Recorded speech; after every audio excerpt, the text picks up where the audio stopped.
మీరు బట్టతలతో బాధపడుతున్నారా? కేవలం ఒక్క రోజులో శాశ్వత పరిష్కారం. ఉచిత కన్సల్టేషన్ కోసం కాల్ చేయండి. అన్నదమ్ముల మధ్య అగ్గి రాజేస్తున్న మంత్రి పదవి. కోమటిరెడ్డి వెంకటరెడ్డి వర్సెస్ కోమటిరెడ్డి రాజగోపాల్ రెడ్డి అన్న విధంగా జరుగుతూ ఉంది. కాంగ్రెస్ అధిష్టానం కీలక నిర్ణయం తీసుకా ఉంది. ఇప్పటికే నల్గొండలో కోమటిరెడ్డి బ్రదర్స్ అంటే ప్రజల ఆదరణ చెందిన వ్యక్తులలో వాళ్ళు ప్రాధాన్యత ఉన్న వ్యక్తులు. కానీ కోమటిరెడ్డి బ్రదర్స్కి ఒక్కరికి మాత్రమే మంత్రి పదవి ఇవ్వాలి అన్నట్టుగా అధిష్టానం ఫిక్స్ అయింది. దానిలో భాగంగానే కోమటిరెడ్డి వెంకటరెడ్డికి మంత్రి పదవిగా బాధ్యతలు అప్పగించారు. కానీ కోమటిరెడ్డి రాజగోపాల్ రెడ్డి అసంతృప్తి చెప్తూనే ఉన్నారు. తనకు కూడా మంత్రి పదవి కావాలంటూ, హోంమంత్రి కావాలంటూ అనేక విధాలుగా కాంగ్రెస్ అధిష్టానానికి చెప్పిన పరిస్థితులు కనబడతా ఉన్నాయి. ఒకే జిల్లాలో అన్నదమ్ములకి మంత్రి పదవి ఇవ్వడం కాంగ్రెస్ నేతలకు కూడా అయిష్టంగా కనబడతా ఉంది. దానిలో భాగంగానే కోమటిరెడ్డి వెంకటరెడ్డికి మాత్రమే మంత్రి పదవి ఇచ్చారు. లేదు, నాకు కూడా మంత్రి పదవి ఇవ్వాలంటూ కోమటిరెడ్డి రాజగోపాల్ రెడ్డి అనేక పైరోలు చేసినా కానీ ఫలించలేదు.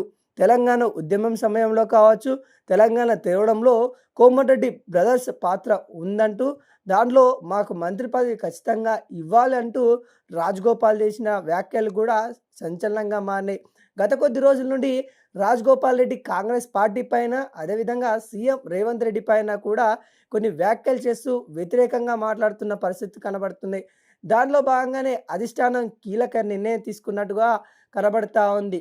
ఇద్దరు కూడా ఆ మంత్రి పదవిని చెరో 2.5 సంవత్సరాలు చేయాలి అన్నట్టుగా చెప్తా ఉన్న పరిస్థితి కనబడతా ఉన్నాయి.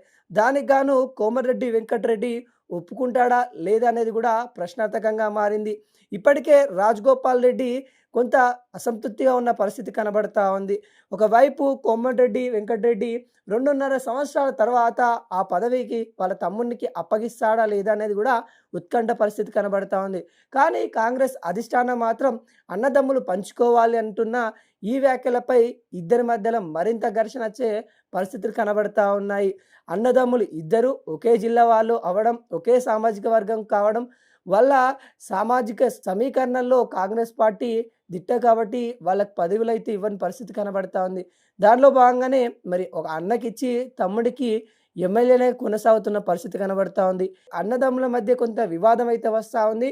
కోమటిరెడ్డి వెంకటరెడ్డికి రాజగోపాల్ రెడ్డి దూరం అవుతాడా అనే వార్తలు కూడా చక్కర్లు కొడుతూ ఉన్నాయి. గతంలో రాజగోపాల్ రెడ్డి బీజేపీలో ఉన్నప్పుడు కాంగ్రెస్ పార్టీలోకి తీసుకొచ్చే నేపథ్యంలో నీకు కూడా మంచి పదవులు ఇస్తాము, కాంగ్రెస్ పార్టీ అధికారంలోకి తీసుకొస్తే మంత్రి పదవి ఇస్తామని హామీ ఇచ్చారు అంటూ రాజగోపాల్ రెడ్డి చేసిన వ్యాఖ్యలు ఏవైతే ఉన్నాయో సంచలనంగా మారుతూ ఉన్నాయి.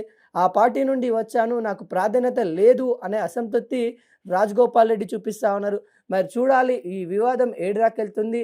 కానీ మంత్రి పదవి మాత్రం అన్నదమ్ముల మధ్య చిచ్చు పెట్టింది అనుకోవచ్చు.